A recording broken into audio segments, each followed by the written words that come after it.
Better Brew? I'm Maggie Thomas. Find out about the movement making its way across Starkville. If you're not a Starkville resident, it's not easy to just come to your local church to vote. I'm Eliza Heidelberg. Find out what Mississippi legislators are trying to do to make voting easier for college students. Change is in the air this tax season. I'm Maddie Pouliot. See what changes you need to be aware of when filing your taxes this year. Roses are red and violets are blue. February 14th is for me and for you. Let's see how businesses make money around Valentine's Day. This is Take 30 News. I'm Rashad Crosby. 3 students lost their home in a fire this morning. I'm Reed Williams and I'm on my way to the scene for the full story.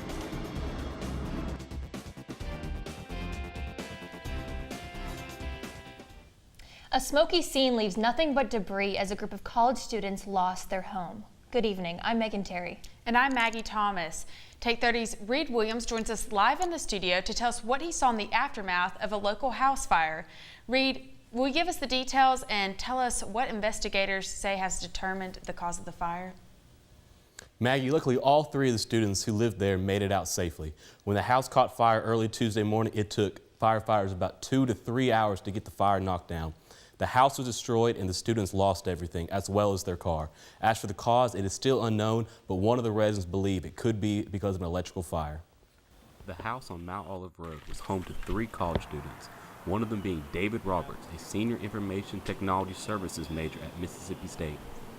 I'm glad to be here. My friends are safe, I'm safe, and we lost all our stuff, but that's not what matters, you know.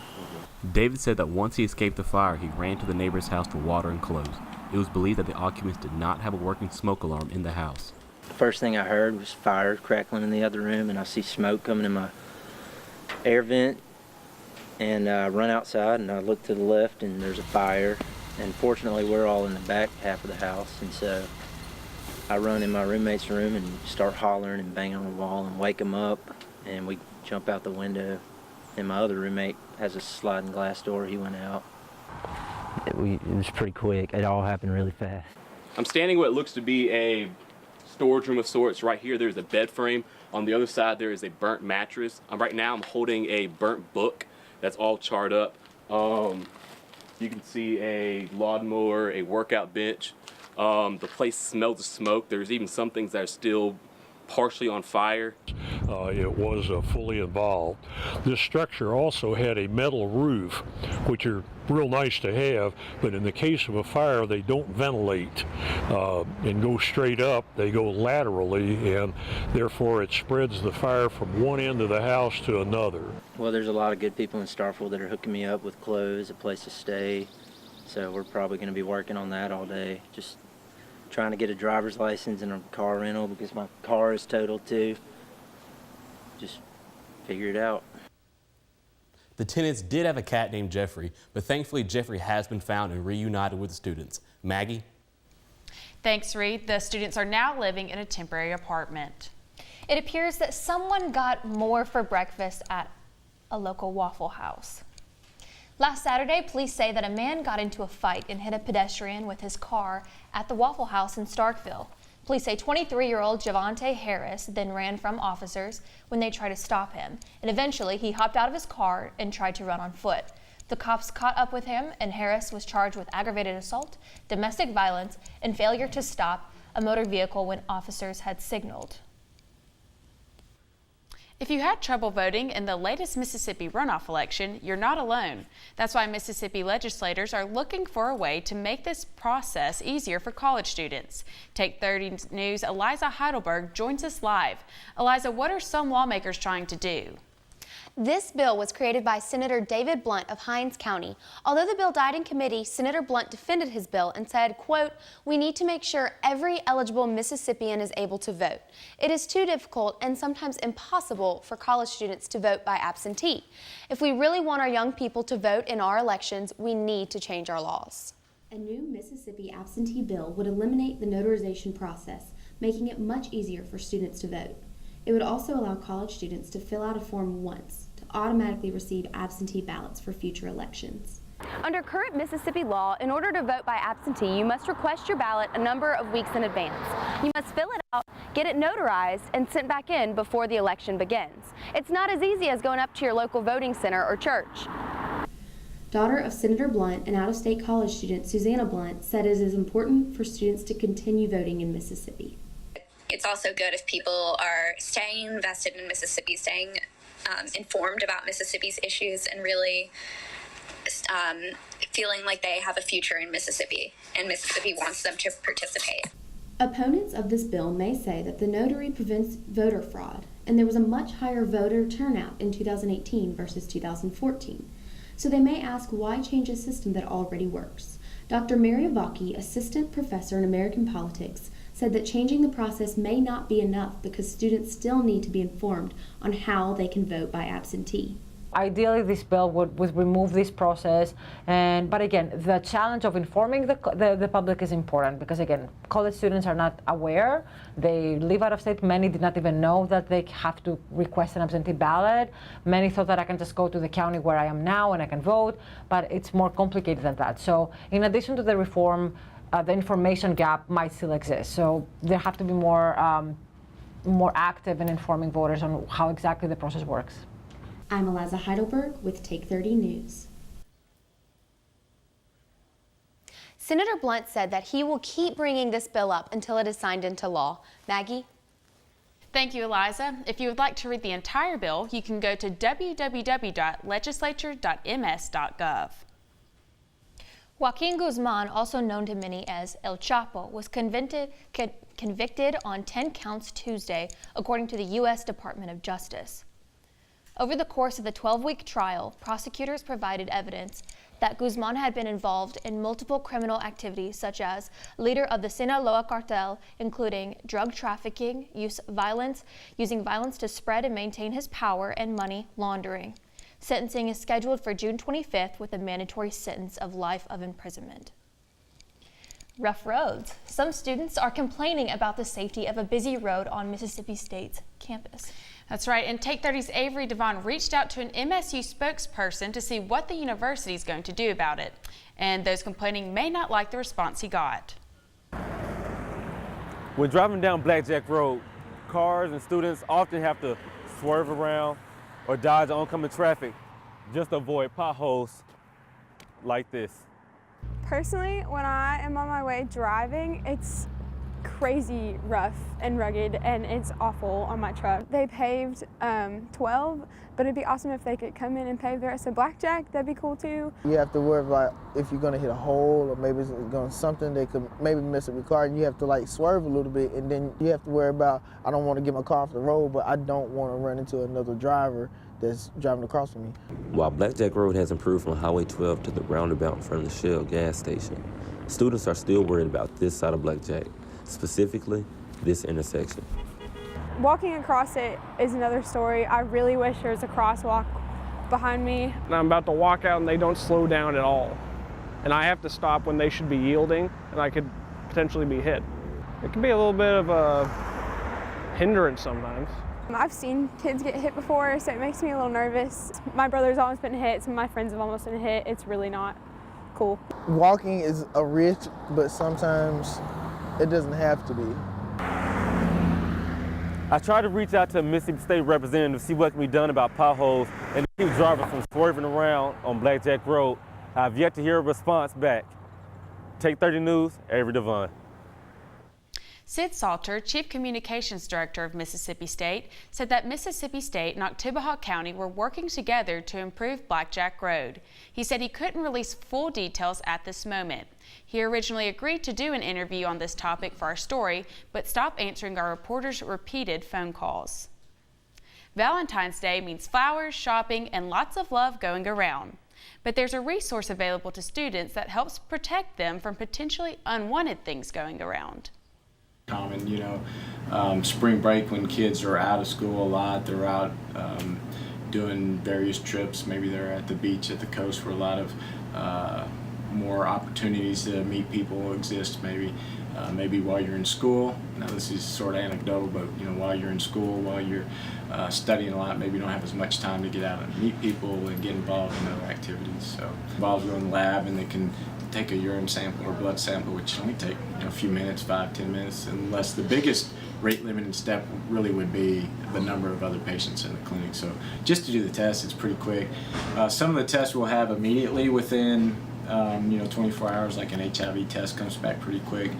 The culture tests that you might do, the urine test for gonorrhea or chlamydia, those will take a few days to get back because you're actually sending them off to the lab to see if anything were to grow from a potential infection that someone has. To get screened for STDs on campus, make an appointment at the Student Health Center by calling 662-325-2431. Here's your first look at regional weather from the MSU Campus Connect. Starkville has a high of 52, Jackson a high of 56, then looking eastward to Alabama, Birmingham a high of 49. Looks like our warmer weather is moving westward, but coming up we'll have the local forecast for your next 7 days. Stay tuned because you're watching Take 30 News live on MSTV. A baby's arrival can be one of the most exciting times in a family's life. It can also be one of the most anxious, especially if the child's development is hindered by medical challenges that create more questions than answers. At Mississippi State University, we're groundbreakers in the study of CHARGE syndrome, a genetic condition that leads to a host of life-threatening birth defects. Our research teams are uncovering breakthroughs in treatment and prevention with a goal of greater understanding that leads to better care. We're also providing crucial support resources for parents and helping physicians around the globe gain awareness so symptoms can be detected and addressed earlier. By engaging in this innovative analysis and therapy, we're not only improving outcomes, we're unlocking brighter futures.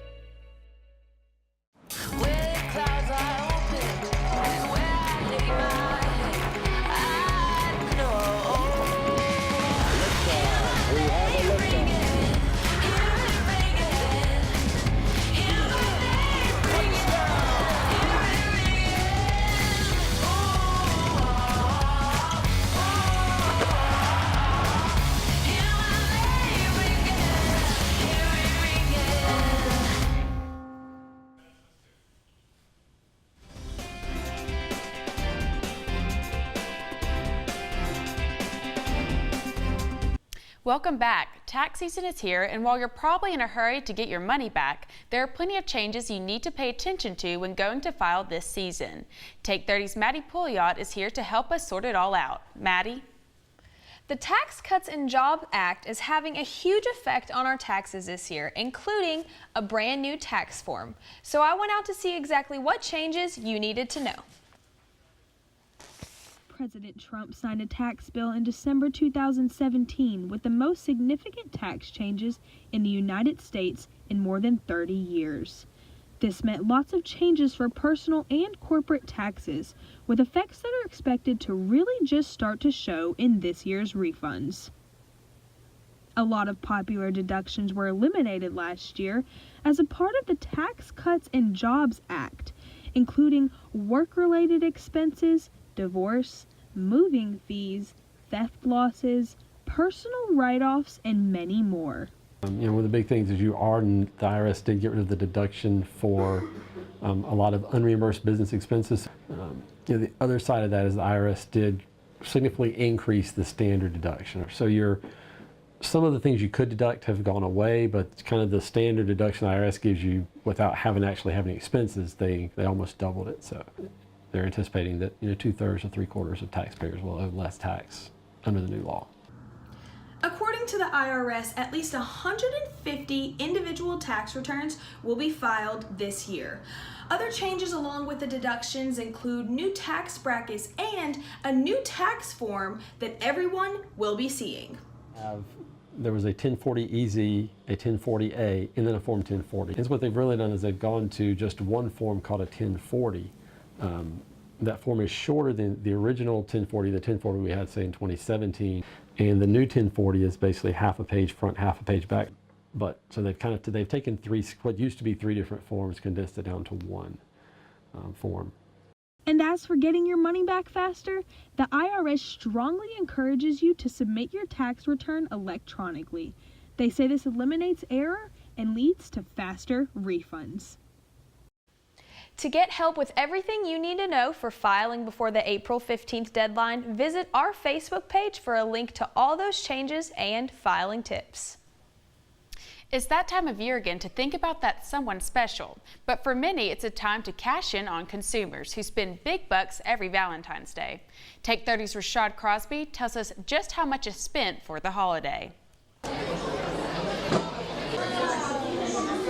Love is in the air. February 14th is here, and businesses are ready for your cash. I stopped by the Mississippi State University Florist Center, and I asked them how they prepared for Valentine's Day this year. Well, I think we provide a wonderful service to whoever wants to just drop in. We can do most anything they want us to do. We have different types of gifts, from small gifts to large gifts. We gift wrap for free. It's just really a nice area, nice place to work, and love being on campus. According to Finders.com, 135 million Americans is expected to spend over $130 billion for Valentine's Day in 2019. Who are these recipients? Let's find out. Leading this category are wives at $357.90, kids at $280.07, and self-individual gifts at $235.56. Also, according to Forbes, you can see that spending habits have steadily been increasing since 2012 at $17.6 billion to 2018 at $19.6 billion. In the spending categories, you can see that jewelry is number 1, and night out is number 2, and flowers is number 3. I asked the florists were they surprised that flowers was ranked in the 3rd spending category, and I also said, what was their pre-sale totals this year? Not really, not for Valentine's Day, it doesn't. Well, they're still rolling in, so we're getting a lot more today and tomorrow, but we have about 200 right now, I'd guess. Probably double that in pre-sales by the end of Wednesday. I'm Rashad from Take 30 News, and happy Valentine's Day to all the women around the world. But what are the right kind of flowers to surprise your special someone? Florists know that February brings their largest orders in their busiest time of the year.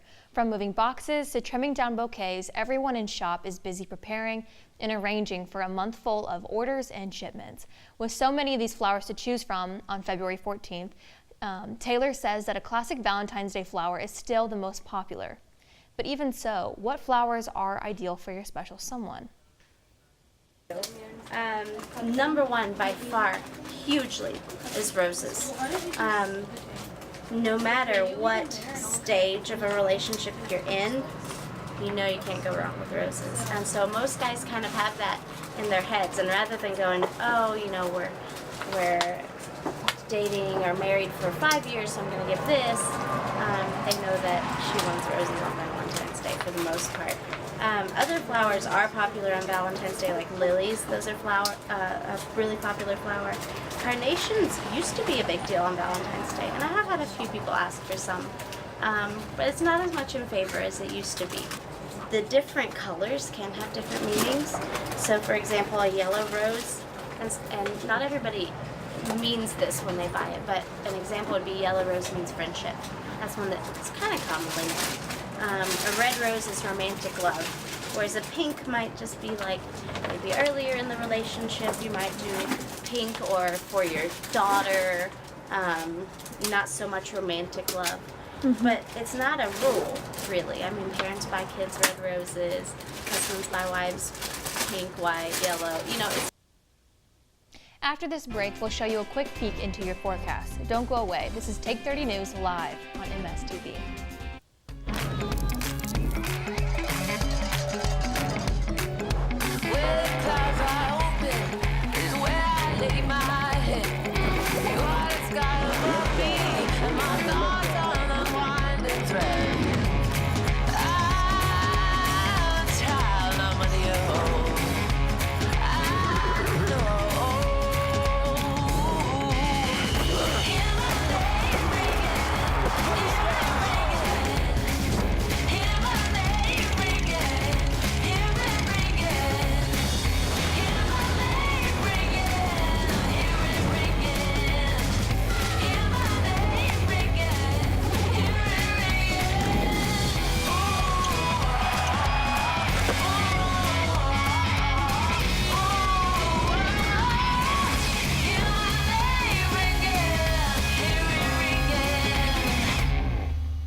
We all depend on accurate weather forecasts to plan our day.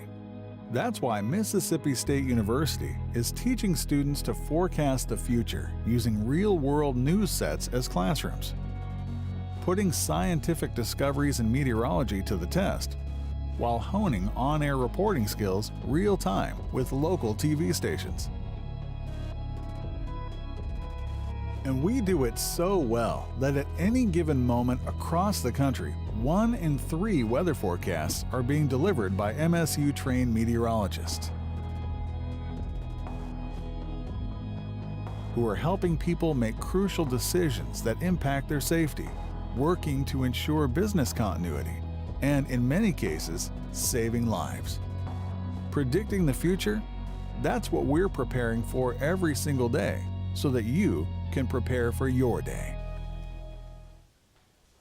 Here's today's 7-day forecast brought to you by the MSU Campus Connect and Meteorology Department.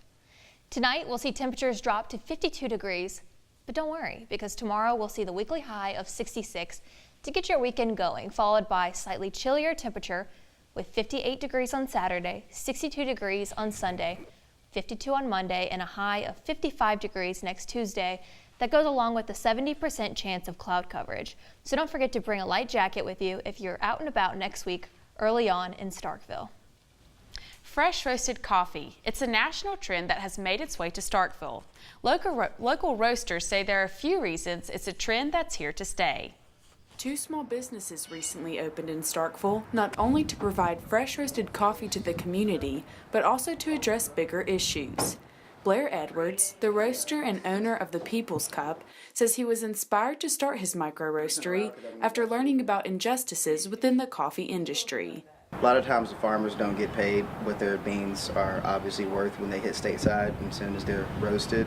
Edwards says that's why it's important to know how your coffee gets to your cup. That extra step of you carrying where the first thing that you have in the morning carry from could affect someone's life across the world that you wouldn't even see it. It doesn't seem like a big deal to us because we're on the receiving end of it, but it should be more than just about what we see at face value. Another local roaster says a cup of coffee made from fresh roasted coffee beans can also benefit your body. When Kenneth Thomas isn't practicing medicine, he's roasting coffee for Humble Coffee Company, a business he began about a year ago after he learned that coffee could do more than just give you a boost of energy.